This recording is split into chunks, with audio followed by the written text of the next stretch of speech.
Plastic cover കൊണ്ട് ഇതുപോലെ സമൂസ ഉണ്ടാക്കി നിങ്ങൾ വീട്ടിൽ സൂക്ഷിച്ചിട്ടുണ്ടോ? ഇല്ലെങ്കിൽ ഒരു തവണയെങ്കിലും ഇങ്ങനെ ചെയ്തു നോക്കണം. എങ്കിൽ നിങ്ങൾ പിന്നെ എപ്പോഴും ഇതുപോലെ സമൂസ ഉണ്ടാക്കും. നമസ്കാരം, മിനിയാസ് വീട്ടിലേക്ക് സ്വാഗതം. എന്നത്തെയും പോലെ ഇന്നും എല്ലാവർക്കും വളരെയധികം ഉപകാരപ്പെടുന്ന കുറച്ച് ടിപ്സുകളൊക്കെ കളക്ട് ചെയ്തിട്ടാണ് എത്തിയിരിക്കുന്നത്. അതുകൊണ്ട് തന്നെ എല്ലാവരും വീഡിയോ ഒന്ന് സ്കിപ്പ് ചെയ്യാതെ മുഴുവനായിട്ട് കാണാനായിട്ട് ശ്രമിക്കുക. നമ്മുടെ ചാനൽ ഇതുവരെ സബ്സ്ക്രൈബ് ചെയ്തിട്ടില്ലെങ്കിൽ സബ്സ്ക്രൈബ് ചെയ്ത് ബെല്ലൈക്കൺ കൂടെ ഒന്ന് എനേബിൾ ചെയ്ത് വെച്ചേക്കുക. എങ്കിൽ മാത്രമേ നെക്സ്റ്റ് വീഡിയോ ഇടുമ്പോൾ നിങ്ങൾക്ക് കറക്റ്റായിട്ട് നോട്ടിഫിക്കേഷൻ കിട്ടത്തുള്ളൂ. ഇനി ഇന്നത്തെ ആദ്യത്തെ ടിപ്പിലേക്ക് കടക്കാം. അപ്പം ഞാനിത് ചെറിയൊരു ബൗൾ എടുത്തിട്ടുണ്ട്. എന്നിട്ട് അതിലോട്ട് 2 സ്പൂൺ റവ ചേർത്ത് കൊടുക്കുന്നുണ്ട്. നമുക്കറിയാം നമ്മുടെ വീട്ടിൽ എല്ലാം റവയുണ്ട്. റവ വെച്ച് നമ്മൾ ഉപ്പുമാവ് ഉണ്ടാക്കി കഴിക്കാറുണ്ട്, പല തരത്തിലുള്ള വിഭവങ്ങൾ ഉണ്ടാക്കാറുണ്ട് അല്ലേ. എന്നാൽ വീട്ടിലെ ഈ റവ ഉണ്ടെങ്കിൽ നമുക്ക് ബ്യൂട്ടി പാർലറിൽ കയറാതെ തന്നെ നമ്മുടെ ചർമ്മം ക്ലീനപ്പ് ചെയ്യാൻ വേണ്ടിയിട്ട് സാധിക്കും, അതും 10 പൈസ ചിലവില്ലാതെ. അപ്പം അതിന് വേണ്ടിയിട്ട് ഞാൻ ഈ എടുത്ത റവയിലേക്ക് ഒഴിച്ചു കൊടുക്കുന്നത് പാലാണ്. അപ്പം കുറച്ച് പാൽ ഒഴിച്ചു കൊടുത്തിട്ട് ഇത് നമുക്കൊരു 10 മിനിറ്റ് ഒന്ന് റെസ്റ്റ് ചെയ്യാൻ വേണ്ടിയിട്ട് വിടാം കേട്ടോ. അപ്പം നല്ലതുപോലെ ഇതൊന്ന് മിക്സ് ചെയ്തിട്ടും കൂടി കൊടുക്കണം. 10 മിനിറ്റിന് ശേഷം എടുത്തപ്പോൾ ഇതുപോലെ നമുക്കത് സെറ്റായി വന്നിട്ടുണ്ട്. എല്ലാം കൊണ്ട് നന്നായിട്ടൊന്ന് കുതിർന്ന് ഈ ഒരു പരുവത്തിലാണ് നമുക്ക് കിട്ടിയിരിക്കുന്നത്. ഇത് നമുക്ക് ഫേസിലൊന്ന് അപ്ലൈ ചെയ്തിട്ടേ കൊടുക്കാം. ഈ കാലഘട്ടത്തിൽ ഏറ്റവും കൂടുതൽ ആൾക്കാരെ ടെൻഷനാക്കുന്ന ഒരു കാര്യമാണ് ചർമ്മ പ്രശ്നങ്ങൾ. അതായത് മുഖക്കുരു വർദ്ധിക്കുന്നത്, അതുമൂലം ഉണ്ടാകുന്ന പാടുകൾ, കുഴികൾ എന്നിവയെല്ലാം ഒരു തരത്തിൽ മനുഷ്യരുടെ ഉറക്കം കെടുത്തുന്നത് തന്നെയാണ് അല്ലേ. അപ്പോൾ റവ ഉപയോഗിച്ചിട്ടുള്ള ഈ ഒരു ഫേസ് പാക്ക് നമ്മുടെ ചർമ്മത്തിൽ നിന്നും ബ്ലാക്ക് ഹെഡ്സും വൈറ്റ് ഹെഡ്സും ഒക്കെ നീക്കം ചെയ്യാൻ വേണ്ടിയിട്ട് സഹായിക്കുന്നു. അതുപോലെ തന്നെ നമ്മുടെ ഈ ഒരു സ്കിന്ന് നല്ല തിളക്കമുള്ളതാക്കി തീർക്കാനും ഒരുപാട് നല്ലതാണ്. അതുപോലെ തന്നെ എണ്ണമയൊക്കെ ഉണ്ടെങ്കിൽ അതൊക്കെ നീക്കി മുഖക്കുരു പ്രശ്നങ്ങളൊക്കെ ഇല്ലാതാക്കാനൊക്കെ സഹായിക്കുന്നുണ്ട്. അപ്പോൾ ഇതുപോലെ നിങ്ങളൊന്ന് ട്രൈ ചെയ്തിട്ട് നോക്കാനായിട്ട് മറക്കരുത്. ഇതിങ്ങനെ ഒരു 15 മിനിറ്റ് അല്ലെങ്കിൽ 20 മിനിറ്റ് വെച്ചതിന് ശേഷം നിങ്ങൾക്ക് ഇത് വാഷ് ചെയ്യാവുന്നതാണ്. അപ്പോൾ തന്നെ നിങ്ങൾക്ക് ആ ഒരു സ്കിന്നിന് വന്ന മാറ്റം നിങ്ങൾക്ക് കാണാൻ വേണ്ടിയിട്ട് പറ്റും. അപ്പോൾ എല്ലാവരും ഒന്ന് ട്രൈ ചെയ്ത് നോക്കുക. ഇനി അടുത്ത ടിപ്പിലേക്ക് പോകാം.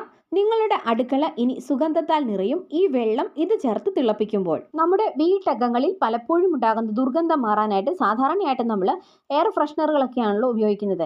ഇതൊക്കെ വളരെ കോസ്റ്റ്ലിയാണ്. അപ്പോൾ വളരെ സിമ്പിളായിട്ട് നമ്മുടെ കിച്ചണിലെ മീനിൻ്റെയും ഇറച്ചിയുടെയൊക്കെ വറക്കുമ്പോഴും പൊരിക്കുമ്പോഴും മീൻ വെട്ടുമ്പോഴും ഒക്കെയുള്ള ദുർഗന്ധവും അതുപോലെ തന്നെയുള്ള മറ്റ് ബാഡ് സ്മെല്ലെല്ലാം മാറാൻ വേണ്ടിയിട്ട് സിമ്പിളായിട്ട് ചെയ്യാമേ. ഒരു പാത്രത്തിൽ ഇതുപോലെ കുറച്ച് വെള്ളം എടുക്കുക. എന്നിട്ട് ആ വെള്ളത്തിലോട്ട് നമ്മുടെ കംഫോർട്ട് ഒഴിച്ചു കൊടുക്കുക കേട്ടോ. അപ്പം കുറച്ച് ഒഴിച്ചു കൊടുത്താൽ മതി. എന്നിട്ട് നമ്മളിത് നല്ലതുപോലെ ഒന്ന് തിളപ്പിക്കുന്നുണ്ട്. അപ്പോൾ ഇങ്ങനെ ഈ വെള്ളം തിളച്ച് വരുമ്പോൾ തന്നെ നമ്മുടെ കിച്ചണിൽ മുഴുവനും നല്ലൊരു സ്മെല്ലായിരിക്കും ഈ കംഫോർട്ടിൻ്റെ. ഒപ്പം തന്നെ അത് നമ്മുടെ മുറികളിലേക്കെല്ലാം അത് വ്യാപിക്കുന്നതായിരിക്കും. അപ്പം ഗസ്റ്റൊക്കെ വരുന്ന സമയത്ത് പെട്ടെന്ന് നമ്മുടെ റൂമിലെ അല്ലെങ്കിൽ നമ്മുടെ ബാത്റൂമിലെയൊക്കെ ബാഡ് സ്മെല്ല് മാറണമെങ്കിൽ ഈ ഒരു രീതിക്ക് ഇതൊന്ന് തിളപ്പിച്ചിട്ട് ഇതിൻ്റെ ആ ഒരു സ്മെല്ലൊന്ന് ആക്കിയാൽ മതി. അപ്പം നിങ്ങൾ അങ്ങനെ ഒന്ന് ചെയ്തിട്ട് നോക്കണം കേട്ടോ. വളരെ എഫക്റ്റീവ് ആയിട്ടുള്ള ഒരു മാർഗ്ഗമാണ്, പ്രത്യേകിച്ചും കിച്ചണിലെ ബാഡ് സ്മെല്ല് മാറാൻ വേണ്ടിയിട്ടുള്ളത്. അപ്പം ഗസ്റ്റൊക്കെ വരുമ്പോൾ ഇനി നാണം കിടും എന്നുള്ള ഭയമൊന്നും വേണ്ട.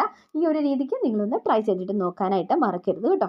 ഇനി ഈ ഒരു വെള്ളം കൊണ്ട് നമുക്ക് ഇനിയും കുറേ കാര്യങ്ങൾ ചെയ്യാൻ വേണ്ടിയിട്ട് പറ്റും കേട്ടോ. അപ്പോൾ ഇതാ ഞാനൊരു സ്പ്രേ ബോട്ടിൽ എടുത്തിട്ടുണ്ട്. എന്നിട്ട് ആ വെള്ളം തണുത്തതിന് ശേഷം സ്പ്രേ ബോട്ടിലേക്കൊന്ന് ഒഴിച്ചു കൊടുക്കുന്നുണ്ട് കേട്ടോ. ഈ വെള്ളം വെച്ചിട്ട് നമുക്ക് നമ്മുടെ കൗണ്ടർ ടോപ്പൊക്കെ ക്ലീൻ ചെയ്യാൻ വേണ്ടിയിട്ട് പറ്റും. എണ്ണമെഴുക്കും അഴുക്കും പൊടിയും ഒക്കെ പറ്റിപ്പിടിച്ചിരിക്കുന്ന കിച്ചണിലെ കൗണ്ടർ ടോപ്പുകൾ, അതുപോലെ തന്നെ നമ്മുടെ ഗ്യാസ് സ്റ്റൗവിൻ്റെ മുകൾ ഭാഗത്ത് ഇതുകൊണ്ട് നമ്മൾ കുക്കിംഗ് ഒക്കെ കഴിഞ്ഞ് കഴിയുമ്പോൾ ലാത്തിരി പൂത്തിരി കമ്പിത്തിരി എല്ലാം കത്തിച്ചതുപോലെ ഇതുപോലൊരു അവസ്ഥയായിരിക്കും അല്ലേ. അപ്പം ഈ ഒരു സ്റ്റൗവും നമുക്ക് ഈസി ആയിട്ട് ക്ലീൻ ചെയ്യാൻ പറ്റും. ഈ ഒരു വെള്ളം ഇതുപോലൊന്ന് സ്പ്രേ ചെയ്തിട്ട് കൊടുക്കുക. അപ്പം എണ്ണമെഴുക്കിൻ്റെ ആ ഒരു ഇപ്പം മീനും ഒക്കെ പൊരിച്ചതാണെങ്കിൽ ഇതുപോലെ എണ്ണയൊക്കെ തെറിച്ച് ആകെപ്പാടെ വൃത്തികേടായ ഗ്യാസ് സ്റ്റൗ ആണെങ്കിൽ പോലും കൂടെ ഈ ഒരു വെള്ളം സ്പ്രേ ചെയ്തതിന് ശേഷം ഒരു 5 മിനിറ്റ് ഒന്ന് റെസ്റ്റ് ചെയ്യാൻ വേണ്ടിയിട്ട് വിടുക. അതിന് ശേഷം ഇതുണ്ടാവും ടവൽ ഉപയോഗിച്ച് ചുമ്മാ ഇങ്ങനെ ഒന്ന് തുടച്ചെടുത്താൽ മതി. നല്ല അടിപൊളിയായിട്ട് നമുക്കിത് ക്ലീൻ ആയിട്ട് കിട്ടുന്നുണ്ട്. നോക്കിക്കേ, വേറൊന്നും സോപ്പോ അങ്ങനെ ഡിഷ് വാഷോ ഒന്നും നമ്മൾ ഇതിലേക്ക് കഴുകാൻ വേണ്ടിയിട്ട് എടുക്കേണ്ട. ചുമ്മാ ഇങ്ങനെ ഒന്ന് തുടച്ചു കൊടുക്കുമ്പോൾ തന്നെ നല്ലപോലെ ക്ലീൻ ആകുന്നത് കണ്ടോ. അപ്പോൾ ഈ ഒരു രീതിക്കും കൂടി നിങ്ങളൊന്ന് ട്രൈ ചെയ്തിട്ട് നോക്കുക കേട്ടോ. ഇനി അടുത്ത ടിപ്പിന് വേണ്ടിയിട്ട് ഞാനിവിടെ ഒരു കാസറോൾ എടുത്തിട്ടുണ്ട് കേട്ടോ. അപ്പോൾ നമ്മുടെ വീടുകളിലൊക്കെ ഉള്ളതാണ് ഇതുപോലൊരു പാത്രം. ഇത് ചിലപ്പോൾ നമ്മളിങ്ങനെ ഒന്ന് ഓപ്പൺ ചെയ്യുന്ന സമയത്ത് ഒരു ബാഡ് സ്മെല്ല് ഉണ്ടാകും. നേരത്തെ വെച്ചിരുന്ന ഫുഡിൻ്റെ ആ ഒരു സ്മെല്ലും നമ്മളത് അടച്ചു വെക്കുകയും കൂടെ ചെയ്തതുകൊണ്ട് തന്നെ ഒരു ബാഡ് സ്മെല്ലായിട്ടായിരിക്കും അത് ഉണ്ടാവുക. അപ്പോൾ അങ്ങനെ ബാഡ് സ്മെല്ല് പോകാൻ വേണ്ടിയിട്ടുള്ള ഒരു സൂത്രം പറഞ്ഞു തരാം. വേറൊന്നുമല്ല, നമ്മുടെ ന്യൂസ് പേപ്പർ എടുക്കുക. ഇതേപോലെ ഒരു പീസ് പേപ്പർ എടുത്തിട്ടൊന്ന് ചുരുട്ടി ഇതിൻ്റെ ഉള്ളിലേക്ക് ഇങ്ങനെ വെച്ച് കൊടുത്തതിന് ശേഷം നിങ്ങൾ അടച്ചു വെക്കുകയാണെങ്കിൽ പിന്നീട് നിങ്ങളിത് തുറക്കുന്ന സമയത്ത് ബാഡ് സ്മെല്ലൊന്നും ഉണ്ടാവത്തില്ല, നല്ലൊരു ഫ്രഷ്നെസ് ഫീൽ ചെയ്യുന്നതായിരിക്കും. അപ്പം നിങ്ങൾ എപ്പം ഇങ്ങനെയുള്ള പാത്രങ്ങൾ കഴുകി ഉണക്കിയതിന് ശേഷം എടുത്തു വയ്ക്കുന്ന സമയത്ത് ന്യൂസ് പേപ്പറും കൂടി ഇങ്ങനെ ഒന്ന് വെച്ച് കൊടുത്താൽ മാത്രം മതി കേട്ടോ. അപ്പോൾ ഈ ഒരു ടിപ്പും കൂടി നിങ്ങളൊന്ന് ട്രൈ ചെയ്ത് നോക്കുക.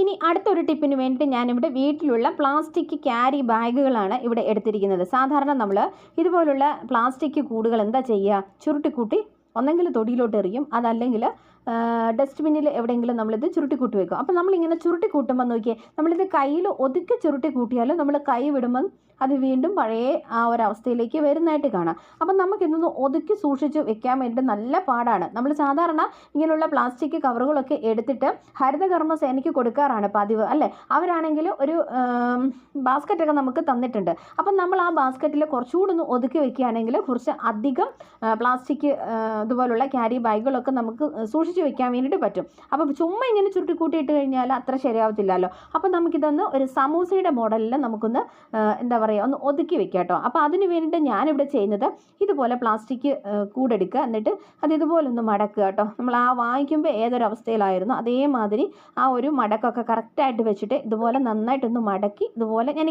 കാണിക്കുന്നത് പോലെ ചെയ്താൽ മതിയേ. അപ്പോൾ ഇതുപോലെ ഇങ്ങനെ ഒന്ന് മടക്കി എടുക്കുക. എന്നിട്ട് ഈ ഒരു കോർണറിൽ നിന്നും ഇങ്ങോട്ട് മടക്കുക, എന്നിട്ട് അങ്ങോട്ടും ഇങ്ങോട്ടും ഈ ഒരു രീതിക്ക് ഇതുപോലെ നന്നായിട്ട് മടക്കി ലാസ്റ്റ് വരുന്ന ആ ഒരു ഭാഗം ഈ ഒരു ഭാഗമുണ്ട്, ഒരു പോക്കറ്റ് പോലെ നമുക്ക് കിട്ടും. അങ്ങോട്ടേക്ക് നമ്മൾ ഇതുപോലെ ഒന്ന് ഒതുക്കി വെച്ച് കൊടുക്കുക.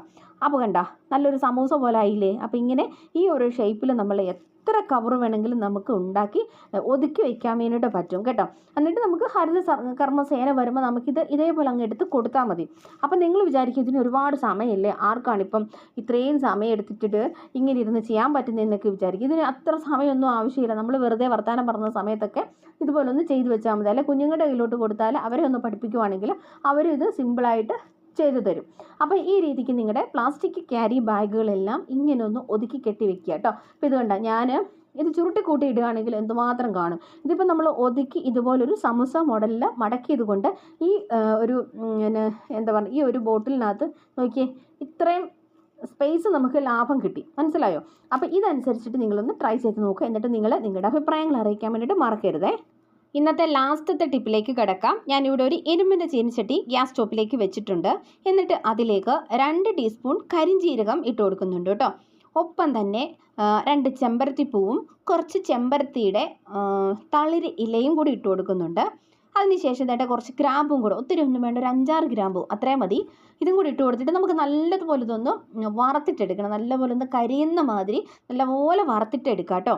അപ്പം മുടിനര, അത് പ്രത്യേകിച്ചും അകാല നര പലരെയും അലട്ടുന്ന ഒരു വലിയൊരു പ്രശ്നമാണല്ലേ. ഇതിന് പരിഹാരമായിട്ട് നരം മറയ്ക്കുന്നതിനായിട്ട് പലരും തേടുന്നത് കൃത്രിമമായിട്ടുള്ള കൂട്ടുകളെയാണ്. എന്നാലും മാർക്കറ്റിൽ ലഭിക്കുന്ന ഇത്തരം കൂട്ടുകൾ പലപ്പോഴും ഗുണത്തേക്കാൾ ഏറെ ദോഷം വരുത്തും അല്ലേ. ഇവയിലെ കെമിക്കലുകൾ പലതരം രോഗങ്ങൾക്ക് വരെ കാരണമായേക്കാം. അപ്പം ഇതിന് പരിഹാരമായിട്ടിട്ട് നാച്ചുറലായിട്ട് ഇതുപോലുള്ള ഹെയർ ഡേ ഒക്കെ ഉപയോഗിക്കുകയാണെങ്കിൽ അതായിരിക്കും ഏറ്റവും നല്ലത്. ഇതിപ്പം നല്ലതുപോലെ മൊരിഞ്ഞു വന്നിട്ടുണ്ട്. നമ്മളിങ്ങനെ കൈവച്ചിട്ടൊന്ന് ഞെരിക്കുമ്പം തന്നെ നല്ലതായിട്ട് പൊടിഞ്ഞു വരുന്നുണ്ട്. ഇത് നമുക്ക് മിക്സിയുടെ ജാറിലോട്ട് ഇട്ടിട്ട് നല്ലതുപോലെ ഒന്ന് പൊടിച്ചിട്ട് എടുക്കാം. അപ്പോൾ ഇത് കുറച്ചേ ഉള്ളത് കൊണ്ട് കറക്റ്റായിട്ട് പൊടിഞ്ഞ് വരുമോയെന്ന് എനിക്കറിയില്ല. ഞാൻ എന്തായാലും ഒന്ന് ട്രൈ ചെയ്തിട്ട് നോക്കട്ടെ. അപ്പോൾ ഇതുപോലെ എനിക്ക് പൊടിഞ്ഞ് കിട്ടിയിട്ടുണ്ട് കേട്ടോ. ഇനി നിങ്ങൾക്ക് കുറച്ചേ ഉള്ളെങ്കിൽ ഇടികല്ലിൽ വെച്ചിട്ടൊന്ന് ഇടിച്ച് നല്ലപോലെ മൊരിഞ്ഞിരിക്കുന്നതുകൊണ്ട് പെട്ടെന്ന് തന്നെ നമുക്ക് പൊടിഞ്ഞ് കിട്ടും കേട്ടോ. അപ്പോൾ ഇതുപോലെ ഞാൻ അതൊന്ന് എടുക്കുന്നുണ്ട്, അല്പം എടുക്കുന്നുണ്ട് കേട്ടോ ഇതിൽ നിന്നും. അപ്പോൾ കുറച്ച് എടുത്തിട്ട് നമ്മൾ ഏത് ഹെയർ ഓയിലാണോ ഉപയോഗിക്കുന്നത് ആ ഒരു ഹെയർ ഓയിൽ ഒരല്പം 2-3 തുള്ളി മതി. നമ്മളിപ്പോൾ ഒരുപാടൊന്നും എടുക്കുന്നില്ലല്ലോ. അപ്പോൾ കുറച്ച് എടുക്കുന്നതിനനുസരിച്ചിട്ട് ഇങ്ങനെ ആ എണ്ണയിലൊന്ന് ചാലിച്ചിട്ട് എടുക്കുക. ഞാൻ വെളിച്ചെണ്ണയാണ് കേട്ടോ എടുത്തേക്കുന്നത്. ഇതുണ്ട നല്ല അടിപൊളിയായിട്ട് തന്നെ നമുക്ക് കറുത്ത് കിട്ടിയിട്ടുണ്ട്. ഇതുണ്ട ഇതിങ്ങനെ വാട്ടർ പ്രൂഫ് ആയതുകൊണ്ട് തന്നെ പെട്ടെന്നൊന്നും നമ്മുടെ മുടിയിൽ അപ്ലൈ ചെയ്യുകയാണെങ്കിൽ പോകത്തൊന്നുമില്ല.